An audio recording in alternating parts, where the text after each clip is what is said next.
What's up, everybody? Hope you're doing well today. I'm doing pretty well myself. Why don't we start the stream off while I'm warming up with, yo, Tony. It might just be me and you right now. How's your program going?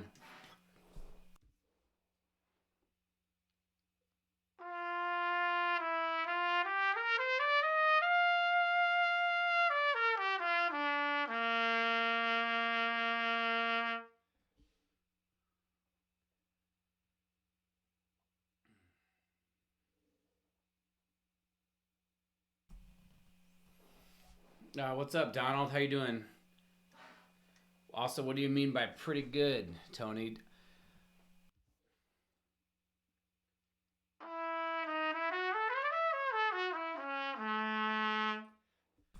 Donald, I was looking through my Instagram messages and I never got a message back from you about whether or not you want me to make a program for you or we just want to talk through preparing for an audition, maybe on here or something like that. I don't know if you've decided yet. If not, no worries. I was just curious.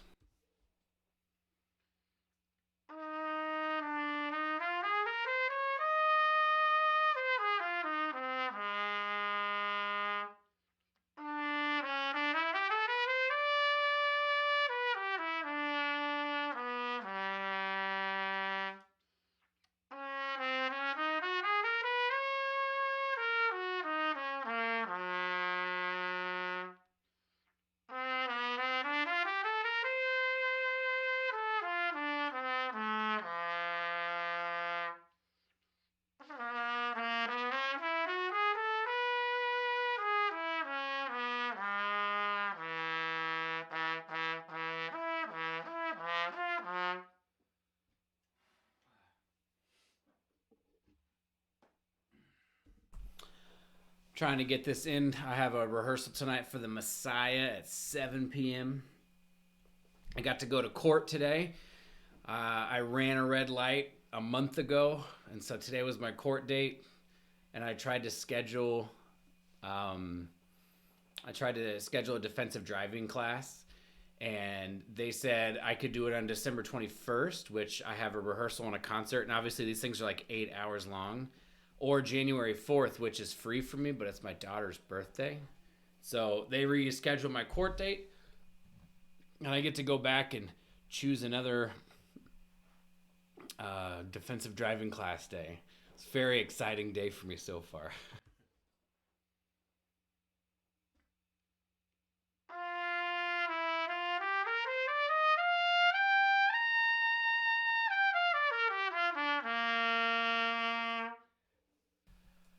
Yeah, Tony, I think I have to be in this class for 8 hours. I've had to do it before. The class I was in before got canceled or got cut short because there was like lightning and thunder and loss of power.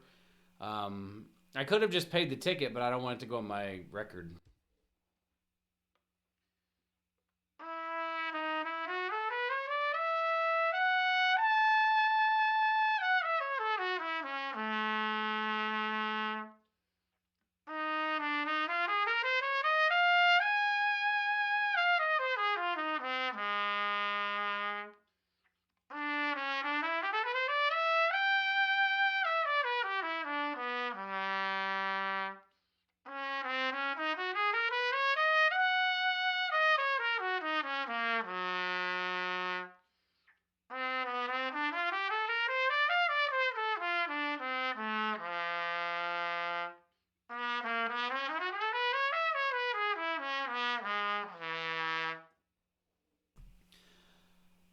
Donald, let me know. So I basically I'm all yours, man. If you want to talk about it now, if you have any questions now about preparing for an audition, I mean, I can kind of tell you the concept if behind the program if you want. It's not super complicated, um, but TMJ is that lockjaw where your jaw won't open up. If so, I have not. I don't know any brass players who have either. I don't know if Donald or Tony, if you guys know of any TMJ sufferers. I know that it's a thing that, but I don't know any people personally who have dealt with it.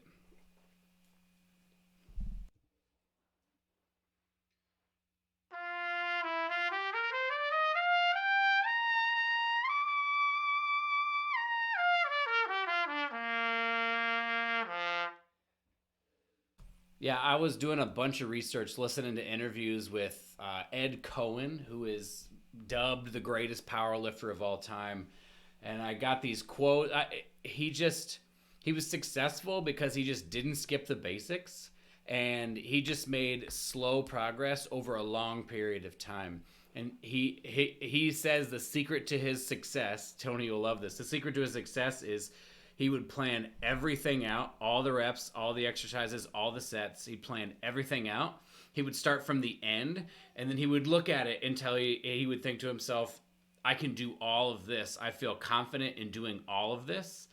And then he just wouldn't miss in training. And he just thinks that that's the secret to his success is raising the quality of all of his repetitions, especially in terms of technical perfection, to near 100%, which is the goal of the program that you're on, is to raise the technical execution to as close to perfect as we can get. And the only thing that I've done wrong with people is I just haven't started conservative enough, right? I'm thinking, let's do this thing, and in one playthrough, it's going to fix everything. But I think that was incorrect. I think it should start conservative so you have a base from which you can then continually build on. But ideally speaking, once you go through it once, you'll have the framework you need for essentially the rest of your trumpet playing life, potentially.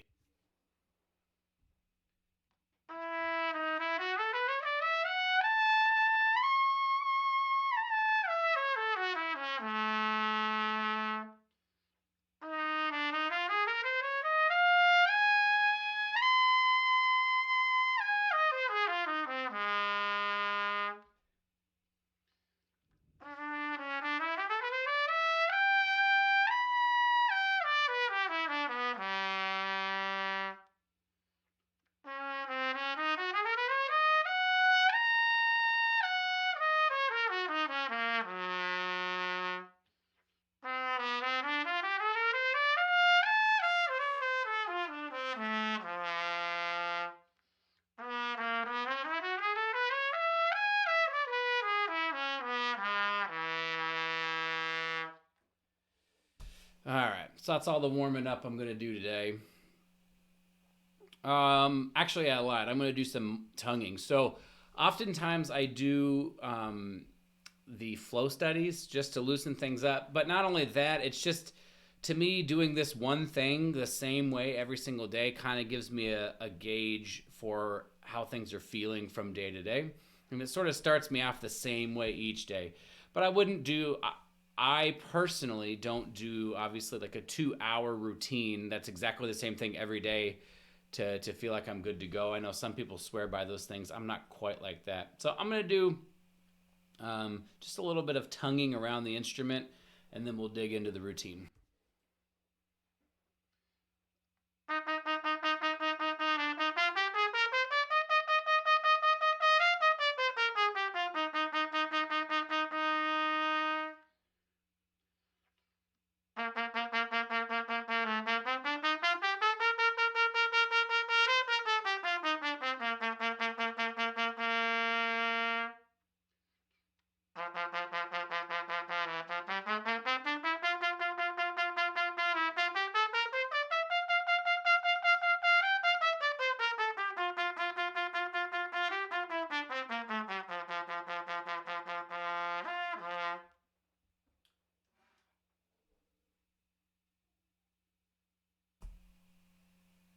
Let me know if everything looks good. Also, Matthew, I guess I didn't ask. Are you the one dealing with TMJ? If so, um, I assume you've seen a doctor and stuff. That's like, I don't know. That seems like I'm sure that if it's something that can be fixed or cured, that would be the first step in dealing with it. Like I said, I'm not an expert on this kind of stuff though. So Sorry I can't be of more help on this particular issue. So we have the 1 minute drill at 81 beats per minute.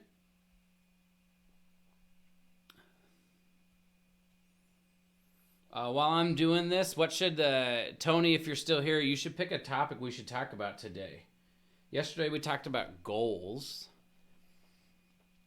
Today maybe we should talk about favorite trumpet pieces to play while I'm doing my routine and talk about why they're our favorites. So by far one of my favorite pieces to play is the Peskin Concerto. Kind of anything Russian is I love playing. But the Peskin is just so virtuosic. It's so beautiful. That and the Birma is another one of my favorite pieces to play as well. So I'm curious what your guys is out there who are watching. What are your favorite pieces to play, and why are they your favorite pieces to play? I'm going to tongue for 1 minute while you're answering.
What do the doctors say about what to do about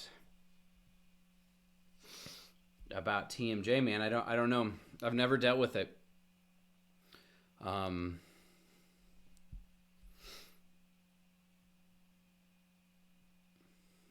Yeah, awesome. Like I said, I don't know night songs that well or at all.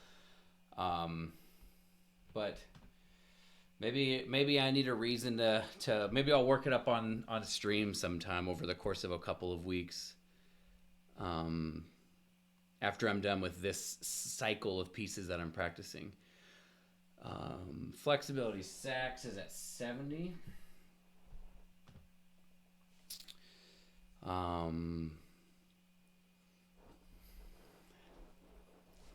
What about anybody else? What are your favorite pieces? What are your favorite pieces to perform and why? You could have more than one. Doesn't have to be just one piece.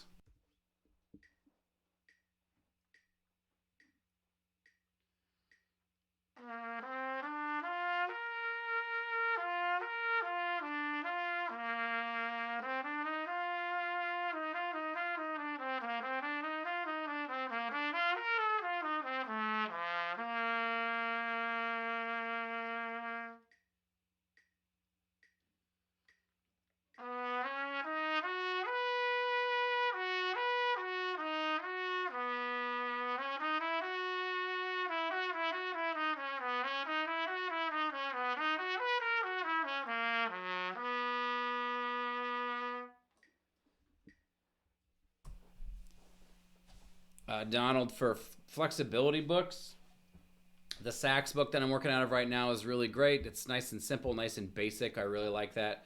The Arbin book, certainly.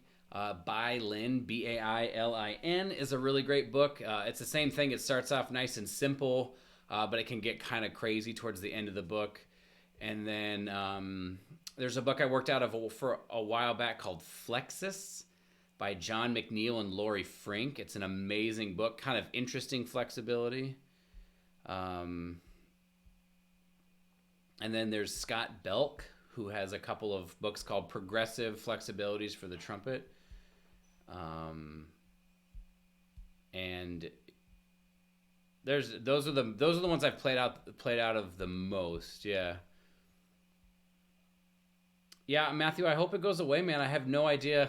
I have no idea what this is. There like a I don't know what they call it, prognosis, like how long it's gonna take for it to go away. Does it go away? Like what does it look like? What does TMJ what do they tell you?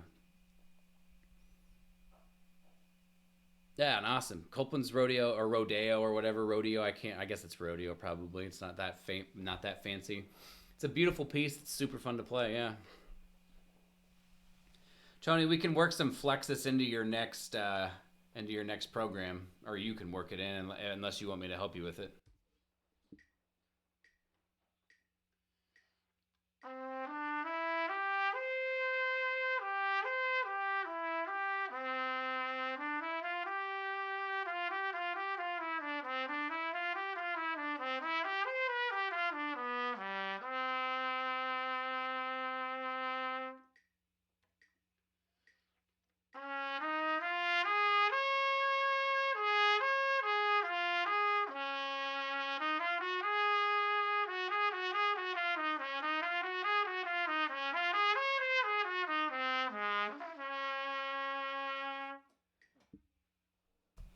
For those that have just joined us, we're talking about pieces of music we enjoy playing on the trumpet and why we enjoy playing them.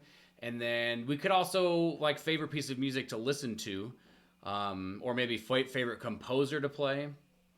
I really enjoy playing Shostakovich. I enjoy listening to Bruckner. Um, Yeah, it's a fun piece. It's a really fun piece. We played it here a couple of years ago, and a friend brought his lead piece in, and I was basically freaking out about how I was going to play the high stuff, and then that lead piece just sort of worked perfectly. It's very, very crazy. It was like a Yamaha 13 B4 or something like that. It was like something that I had never heard of, never played before. It was awesome. But yeah, for those of you new, favorite piece to play, favorite piece to listen to, favorite composer to listen to, favorite composer to play. We're just having a nice, fun discussion about that.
Arbin, page 175. Hang on, guys. Hang on. Can you guys take that? You can take that stuff downstairs, right? It's just like, I don't want you to have to worry about it. Just take it downstairs. Patrick, that noise you just made is kind of loud. It's very distracting. So either quiet it or just take it upstairs or downstairs. It's portable. You just put it in that thing. Yeah, it's portable. You can take it anywhere.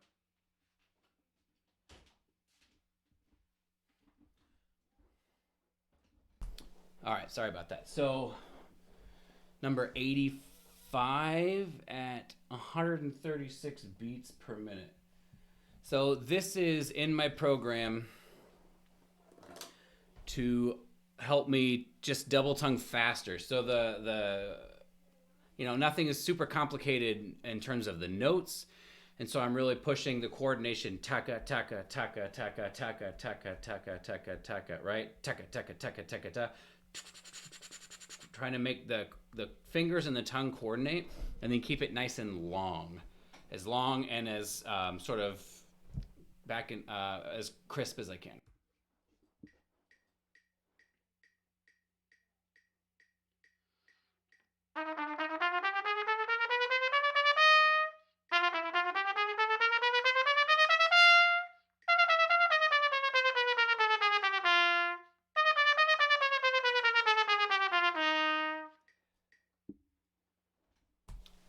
So super short. I'm gonna probably play it like 4 or 5 times.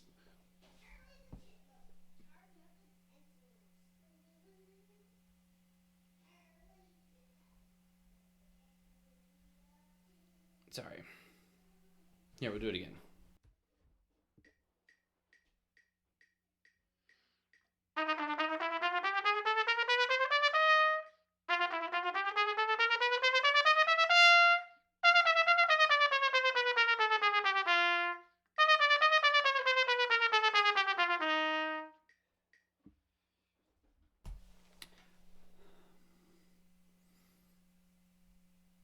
Okay. I don't know.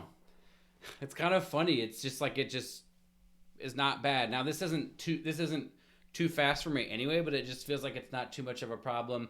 I've been doing a lot of research the last couple of days on taking advice from the greats in the fitness industry, and the greatest power lifters, the greatest strength trainers and stuff like that, and kind of listening. And um, there's a lot of commonalities, being you don't want to overexert yourself all the time. When you do, it should be a very purposeful time, and um, starting slow, building a foundation rather than just, and I've heard that before, right? Building your house every day, building a foundation every day. I've heard this before, and sometimes you think that means you're just going to do your routine every single day. But I wonder now if it means something different. And what I'm experimenting with is, what if we start so slowly that we can execute the technique and the form and everything perfectly, and we pick exercises that are that meet us where we're at in that capacity. They're not too difficult for us to master in a span of time. And then we just choose our tempos carefully so that we're always progressing nice and slowly.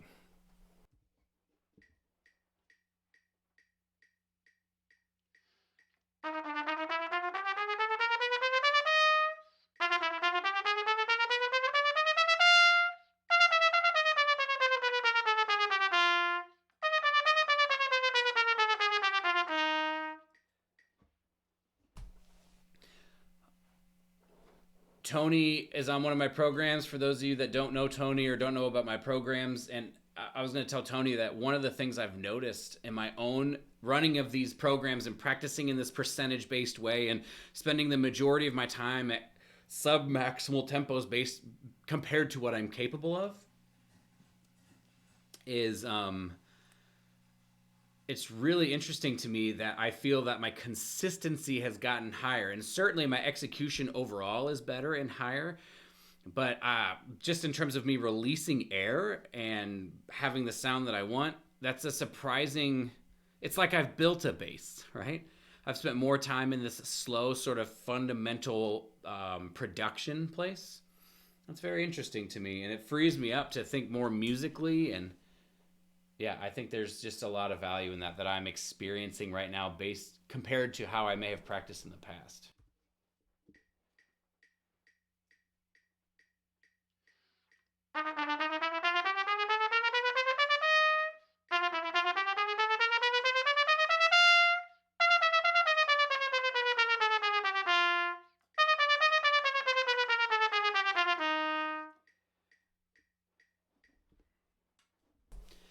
Like, you can hear everything is coordinated, everything is together.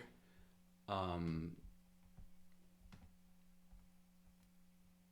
it's not about necessarily how fast I'm playing. It's the quality of the playing that's coming out of my bell that I'm concerned with keeping high. So while I do the low A2 drills, if there's anybody who's watching that hasn't chimed in or is just joining us, we're talking about, or we have been talking about, our favorite pieces to play, our favorite pieces to listen to, favorite composers in general.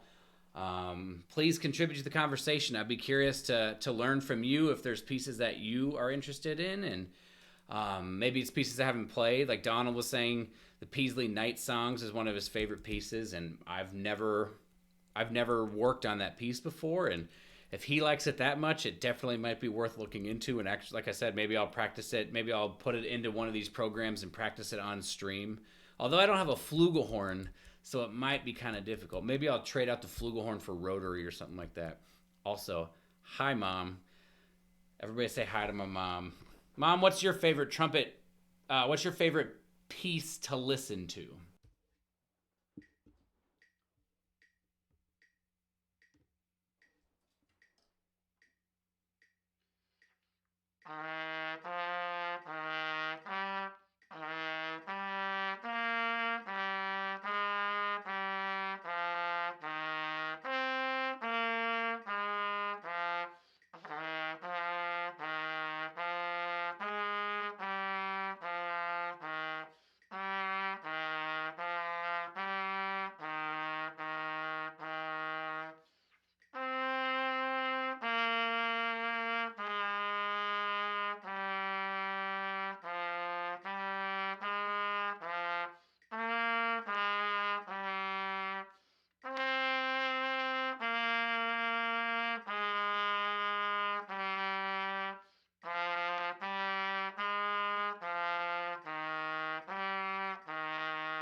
You're not going to get off that easy. Why is Tchaikovsky your favorite composer?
I know exactly which recording of Phil you're talking about, Donald. Um, it's yeah, he sounds ridiculous on it. We're gonna update this here. That says running my daily routine.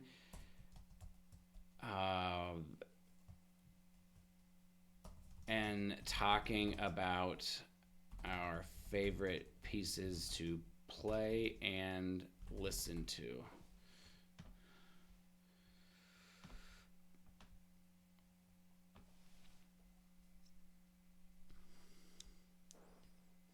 We're doing Chike 5 at the end of the season, Mario. I'm really looking forward to it. It's just nice, loud. Tchaikovsky's always fun to play because it's not just as loud, but it's obviously very emotionally gripping. Yeah, Pictures and Pines, it's good. Mahler 5, is just kind of fun to just like let loose, That's definitely one for me too that I just really enjoy playing.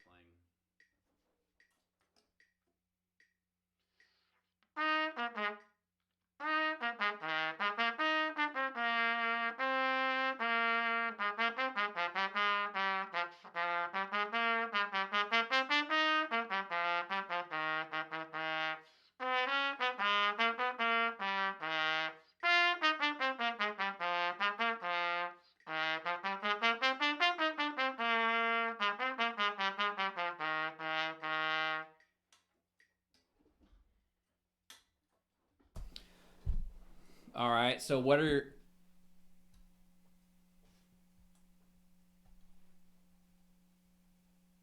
did you hear Alison Balsam's new the Natural Trumpet CD that she put out?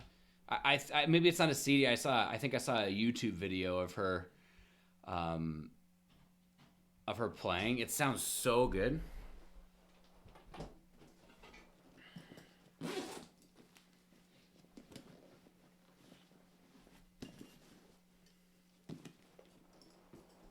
She's been awesome. I listened to her a bunch when I was an undergrad, and she's just continued to evolve and do her thing and sound great doing it. I think she's very inspiring to just be out there doing the solo trumpet thing. All right, everybody, I need some help. I need 3 numbers between 1 and 54.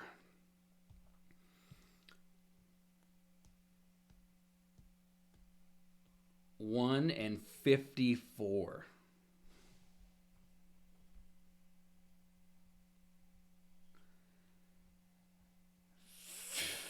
53, 54.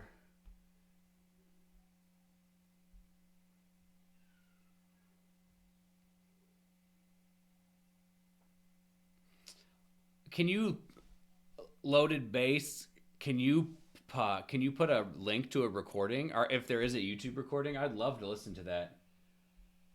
All right, so we're gonna start with 36 and go to the end.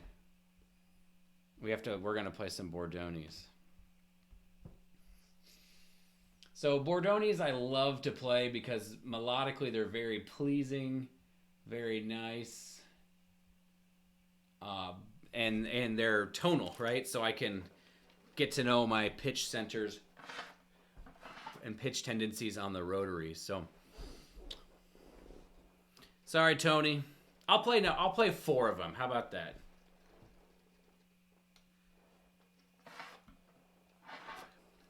Thanks, dude. I appreciate it.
like this whole time.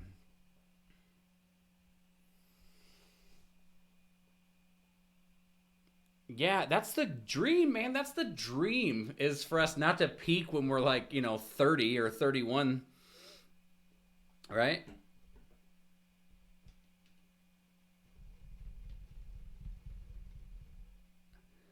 I don't know what you're talking about, Tyler. Everything's the same. Yeah, that's the dream. So we get better as we age. We get more musically mature. We have more life experiences, but then also our playing gets better so that we can handle more of the um, sort of the musical maturity that we have.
That's a bit of a load. It's not a loaded question, but people, in my opinion, people don't play like that anymore because it's just it up close, especially. It was just so over the top, you know.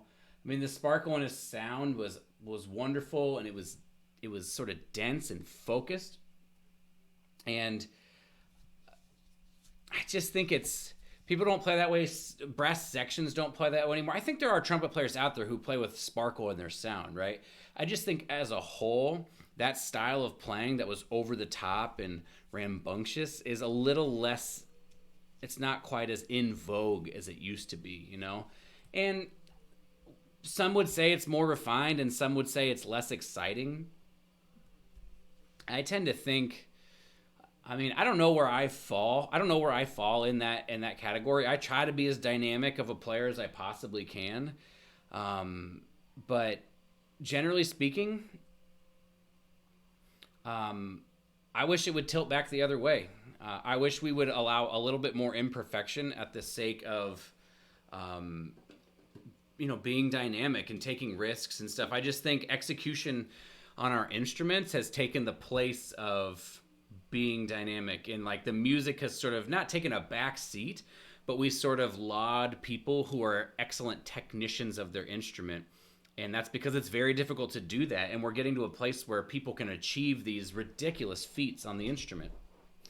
And I think we just yeah, it's hard to say definitively, but I just think it's trending towards this more sort of refined, pretty, sort of less rambunctious style of playing. And I do miss those Chicago.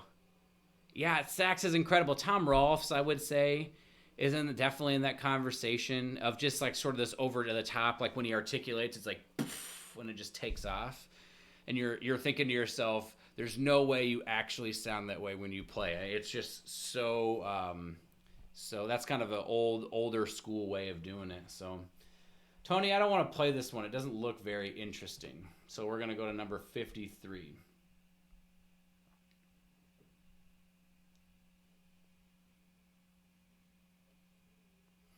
Tyler of Ivy Garden is a legend.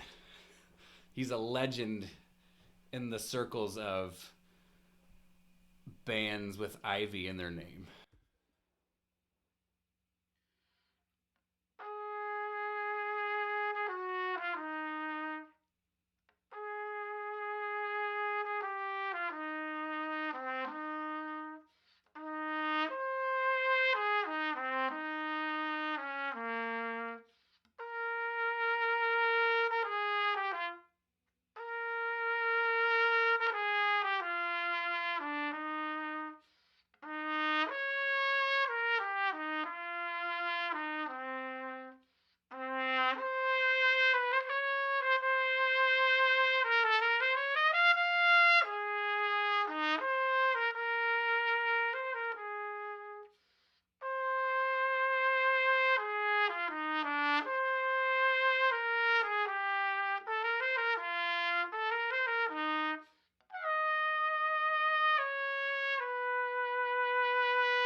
Wow, that's weird.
Gosh, I've never played that one before. It's a little awkward, and then on rotary on top of it.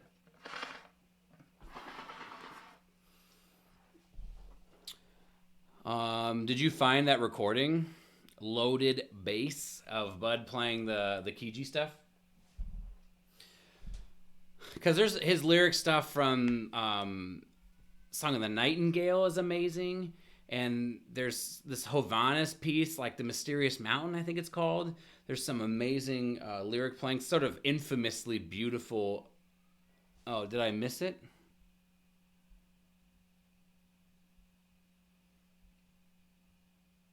Oh, I must have missed it. I don't see it in the chat.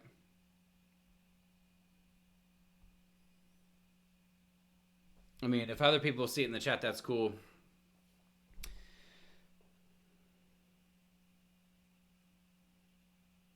Okay, so when I was a kid, I would say in high school, I played the trumpet, obviously, but I convinced my mom is watching right now, so she can corroborate some of this story. But I bought or my mom bought an electric bass and a small amp, and then my best friend Brandon got a guitar and a small amp, and we would just go into his backyard and jam for hours. And I was actually at one point I was in 3 bands in high school. One of them was a ska band I played trumpet in, and then I played bass in 2 bands at the same time. So I have some facility, not probably not very good anymore, but I did at one point in my life play bass and love playing it. Also, I didn't even see that was you, Tyler. I read one more down that I thought Loaded Bass asked that question. I didn't even realize it was you. That's really funny.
There's no way Brandon told you that. Mom, I know exactly who has my bass, by the way. I know exactly. Well, I don't know if he still has it, but I know who I lent it to. Also, Tyler, did you know that at one point I was in just two bands? I was in the ska band Tafpa, and then I was in a band with Brandon and his good friend Chris and some other people, and then Brandon got kicked out of the band. And so we had to form a new band because Brandon was left out. All right, so we are done with that. We're going to switch over to Cascades, and we have This Day.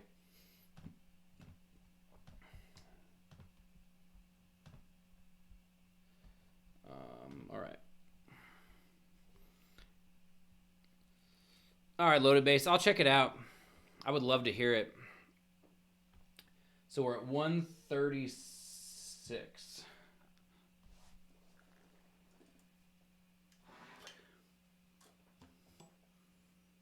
Oh, I feel like at this point in our lives, it's pretty funny. I also, well, anyway. First four lines, one time. This is my performance rep. I'm just trying to get into the psychology of what I got to think, how I have to breathe, and kind of how I have to play. We'll see how it goes.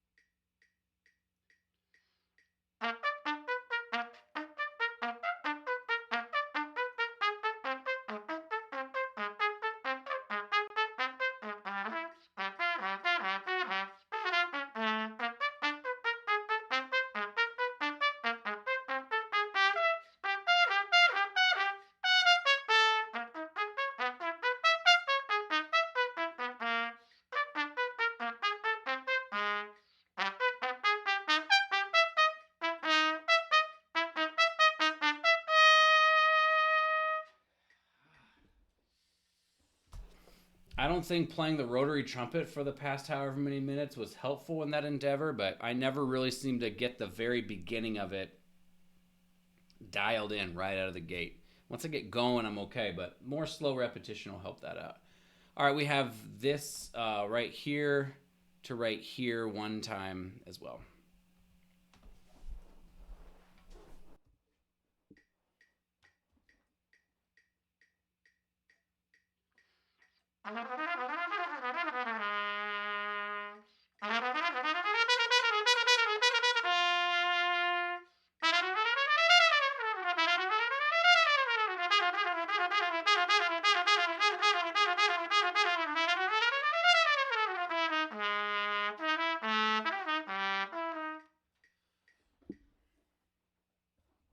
And just like that, we're done with those sections.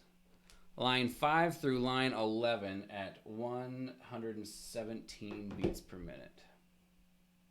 This is going to be 3 times. All right, here we go.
Cool. If there's any new people in the chat coming to check it out, let us know what your favorite. Tyler, you can do this too. You haven't done it yet.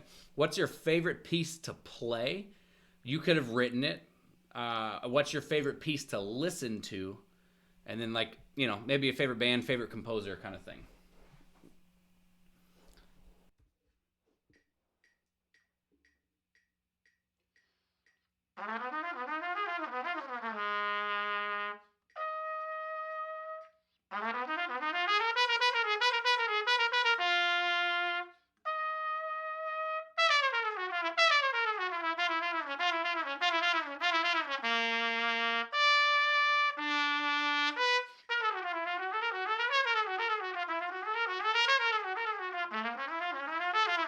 All right,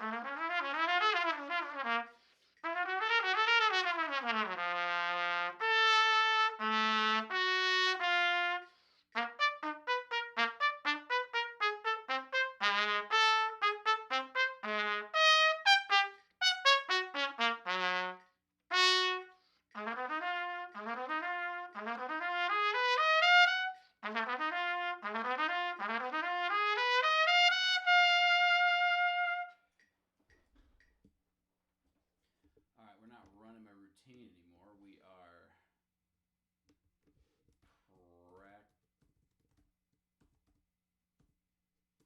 practicing Cascades and talking about our favorite pieces to play.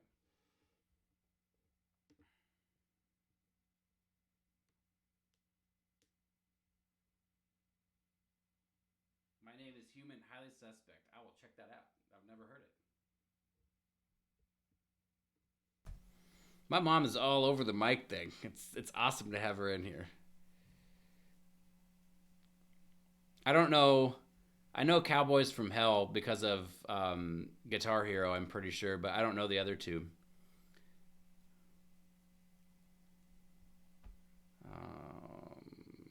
All right, one more time through here.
All right, if we want to perform a cool experiment, um, people in the chat who are still here should go back and look and pick something that somebody has said that is their favorite and listen to a minute, 2 minutes, the whole thing. Obviously, you're not going to listen to like all of, Chike 5 or something like that, but pick something you don't know, see if, and like listen to it.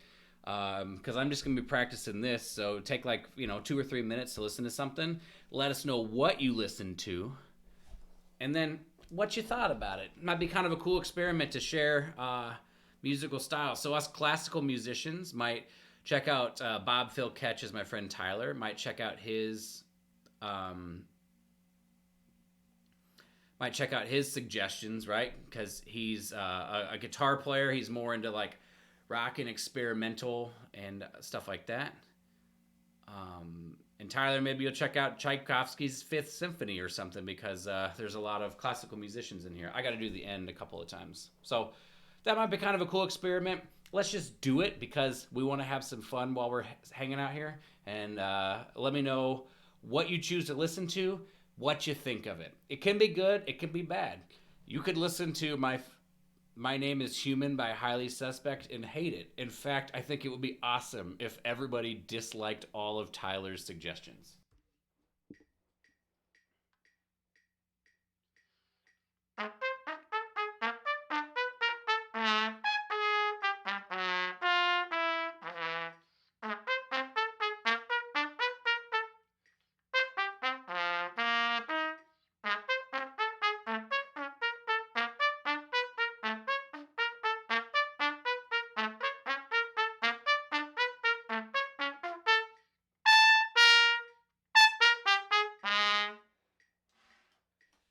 And Mom, I totally agree with you. That's one of my favorite things about Tchaikovsky, actually, is just thinking about what it must have been like to be Tchaikovsky and having these beautiful melodies just flowing around your head, and then to put it down on a piece of paper so the rest of us could enjoy it. I think it's just a crazy thing when these like composers who had such depth of emotion I think it's a wonderful thing that we get to experience that.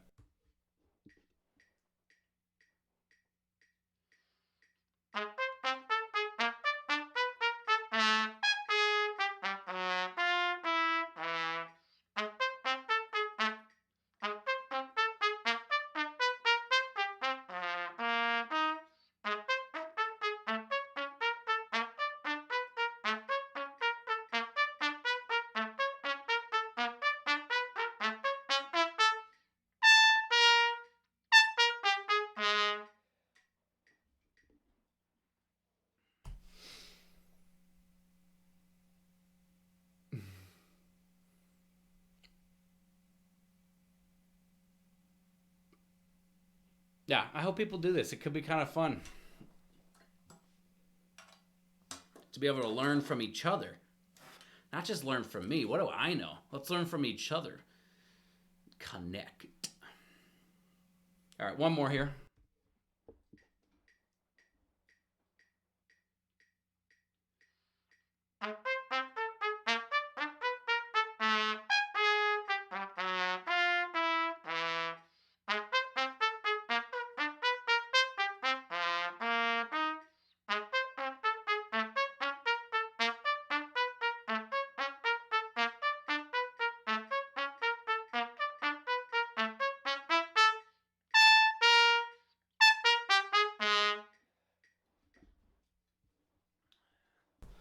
All right, and then our slowest repetition is at 102.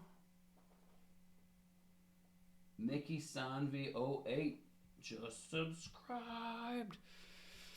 It's funny, Tyler, to get to get the ability to have subscribers on Twitch.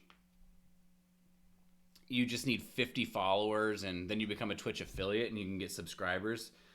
On YouTube, to get the button that says join, and to which is the same thing as subscribing, right? Like paying money. You have to have like 20,000 subscribers or something. It's crazy. Romeo and Juliet is one super. Absolutely, Mom. Totally agree. We're playing it later this season sometime. I don't remember exactly when. All right, our last section that we're going to do for Cascades, we'll do it 4 times, is from the lightly to the cantabile.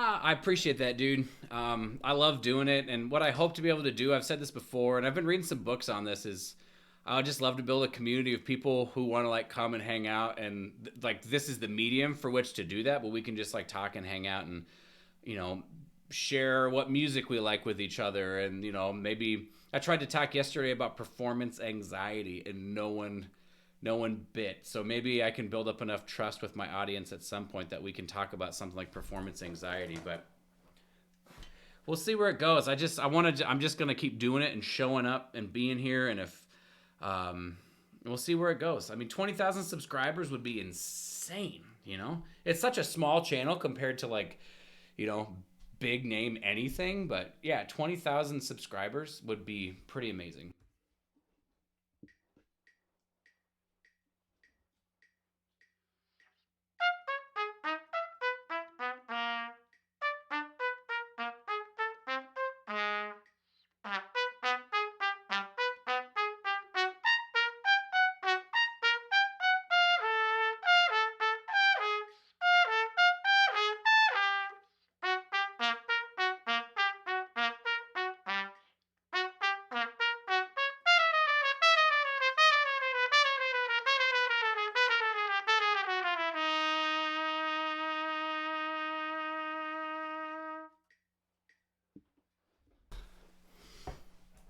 Mario, I'll give you my take. I'll say three things. One, are there any specific questions that you have? Two, I wrote a blog post on performance anxiety. It's on my website, that'snotspit.com, in the blog section, and you can check that out.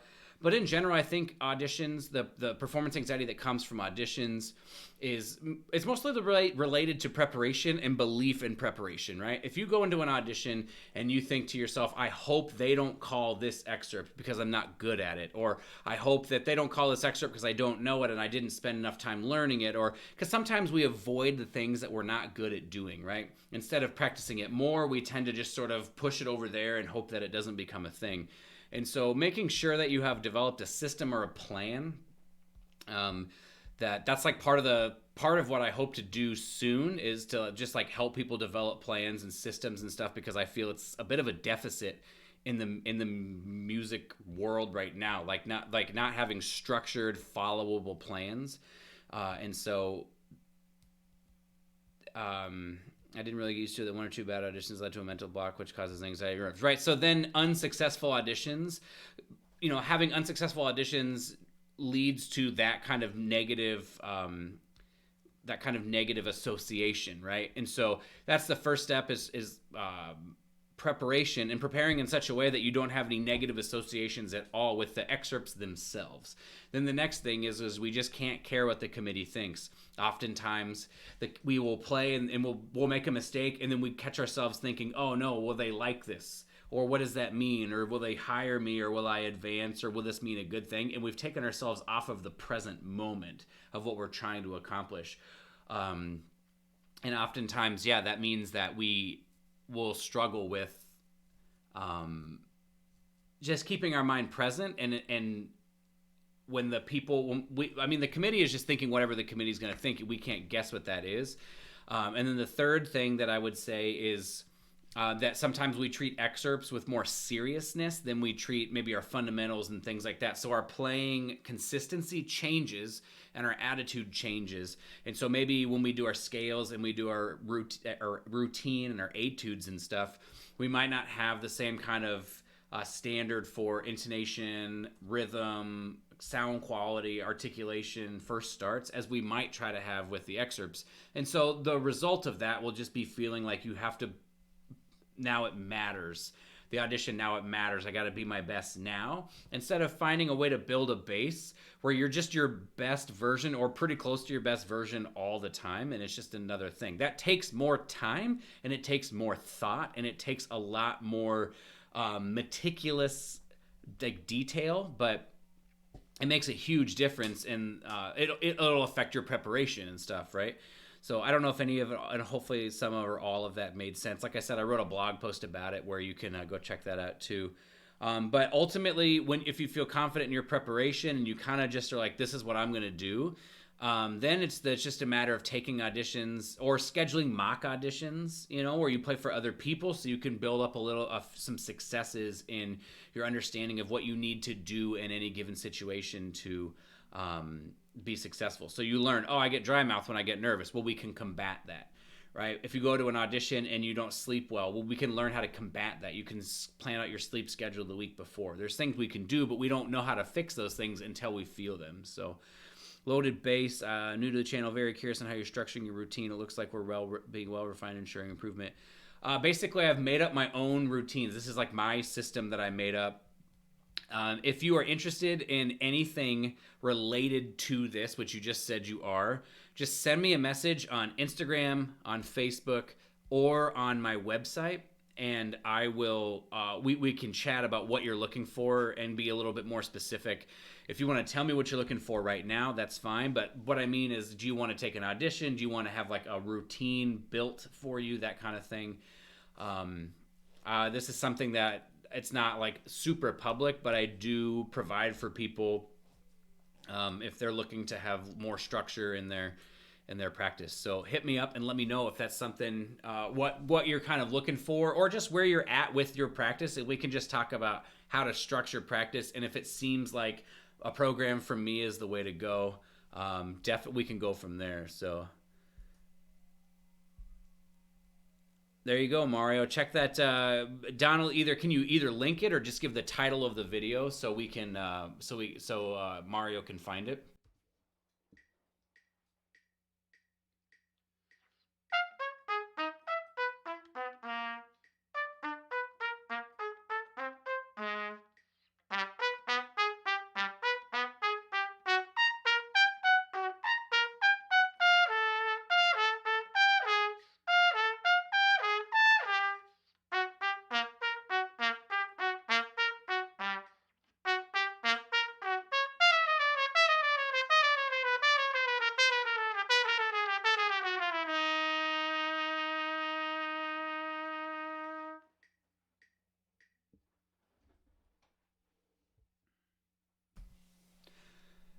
Six-year hiatus. Wow. That's a very long time, but I think it's so cool because it has provided you the opportunity to sort of restart things. But from when we start learning an instrument at 7, 8, 9, 10, 11, 11 years old and we don't know anything, we're reliant on a great teacher to guide us through that process. And one of the things I feel thankful for in my workout life is I learned to work out after I learned what I learned about the trumpet and getting better at the trumpet. So I've approached working out from this very smart, methodical way. And actually working out has obviously taught me a lot about about practice as well. But yeah, coming back from it to be able to approach it from a much smarter and methodical and just informed place is sort of a blessing in disguise in many ways, I think, after a hiatus like that. So I'm glad that you were able to kind of build yourself back up stronger, Mario. That's awesome. And thanks, Donald, for linking that. Or for mentioning it. I don't know if I see the links in here or not.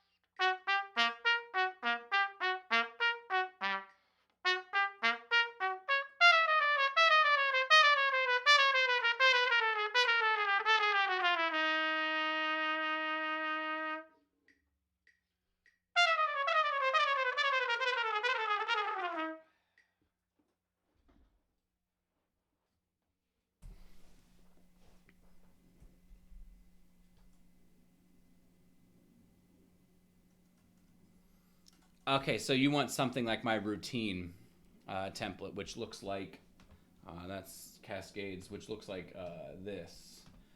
And so you can see on my routine template here. These are my skills I'm working on for this block of 8 weeks. These are the exercises that and then I'm working on these things, and then you can see it just slowly progresses the tempos up. So this week I did my sax page 20 at 98. Next week will be 105. The week after that, 112. It just slowly works the tempos up.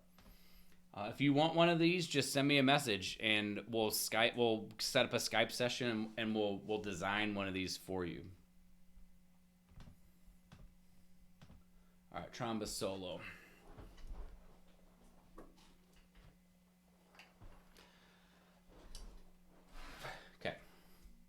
Page 1 at 384.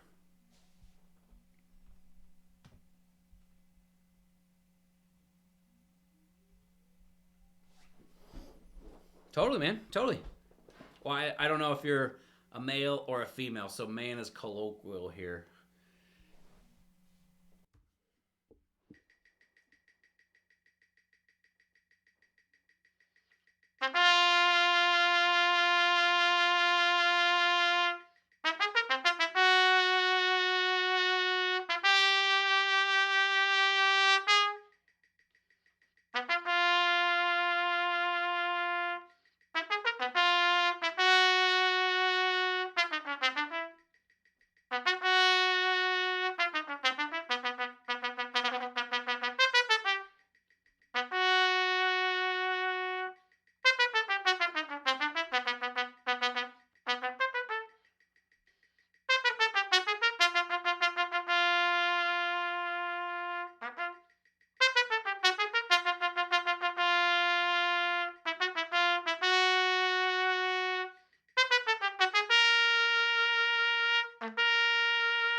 It's feeling better and better.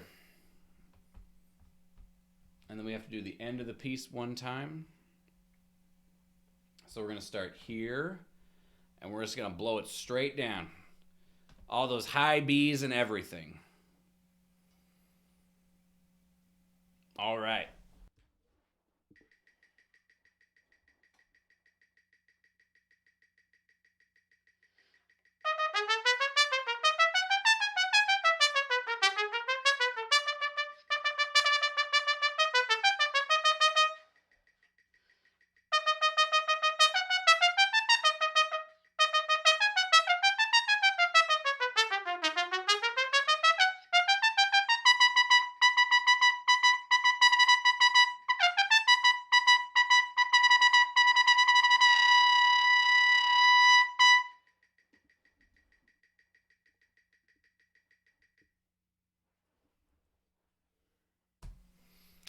All right.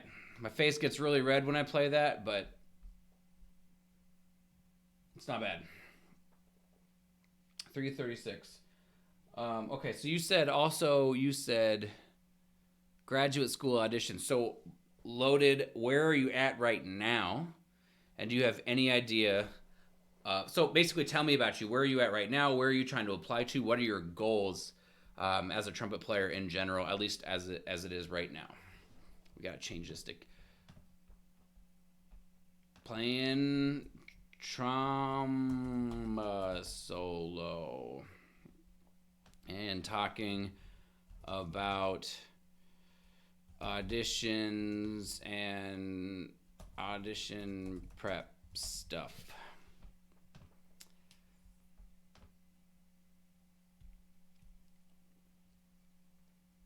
Okay.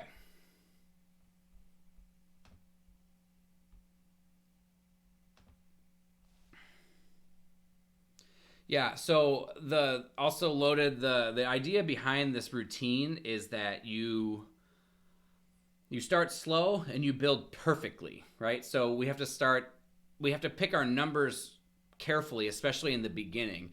But if we pick our numbers carefully and you build a really solid, healthy base of playing in the first 2 months, then if you do it again, you're building on that base. If you do it again, you build on that base. If you do it again, you build on that base. And in the course of a year, you can make it pretty far. But think of the kind of progress, if you just never stopped building, think of the kind of progress you could make in 5 years, you know? You could be anything you wanted to be in 5 years if you just have a plan. And that's what I'm trying to test, but right in front of everybody out in the open.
Okay.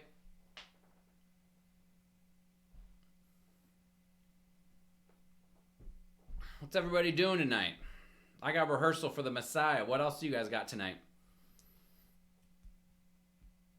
We're getting kind of we have a busy-ish week this week. And then pretty soon we just have like some time off around Christmas time. I'm so looking forward to it.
Okay, I'm going to call an audible here because I'm getting a little tired. And I could grind this out, but I have rehearsal tonight. And although the Messiah isn't exceedingly difficult, I don't need to do that section again. So I'm going to do this section 2 times as well. This section is not a problem. It's not very difficult. Ideally speaking, we want to get more slow repetitions than fast, so that way our average intensity is tempo. Our average tempo is going to be in the 70 to the 80% range. So we've spent the majority of our time in this comfortable chunk where we're just ingraining good things, good habits, and stuff like that. So I'm going to play this 2 times, and then I'm going to call it good.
I just wish I could play the trumpet right there all the time. Everything it feels comfortable and good and easy. I just wish I could do that all the time, but I can't. So I have one more repetition. If anybody has any other final sort of questions, thoughts, ideas, recordings, pieces, anything like that, throw them out there.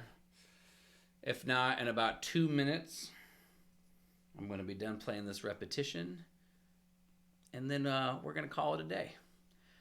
I got to think of a sign-off pretty soon, instead of like, take care. It'll be like, there's one of my favorite YouTubers, his sign-off is, like, have a good day and go do something awesome, or like, be nice to people and go do something awesome with your lives, or something like that. That's a sign-off. I think a sign-off would be pretty cool. So maybe my sign-off should be something like,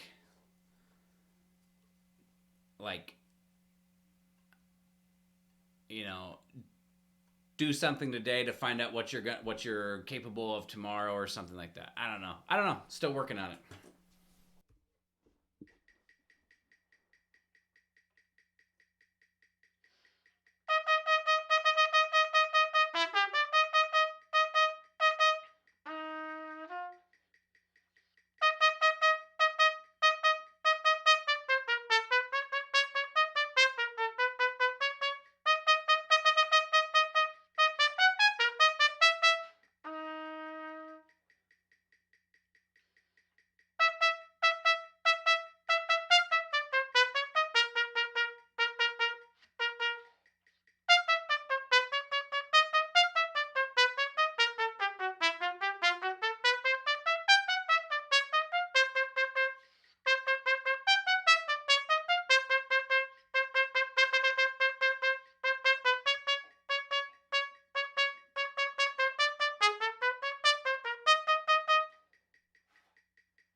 Yeah, so this is the first time in the program that I have lessened what I did overall. But like I said, it's what we need to do is find a system that will work in our lives, right? That's not dogmatic, that you have to do or else you're not going to be successful. We got to find something that allows us to get the work in efficiently, so that we feel like we can live our lives and not be controlled by some weird amount of time commitment to our instruments. I am a strong believer that more time does not equal better. It's just that a lot of people don't have a plan for how to maximize their practice time, and so they end up having to spend more time in the practice room, right? So this is something I'm trying to show. Like, you can see my routine here right there. This is something I've developed for myself to maximize my time in the practice room. Happy to talk about this with anybody who's interested. To send me a message on social media. If that's something you're interested in just talking about. You don't have to commit to anything. I mean, these programs, they're for sale if that's what we want to do, but it's not necessary. We can just talk about how to structure, how to organize, but if you want me to do it for you, we can talk about that. So let's see if I can just make up something on the spot here.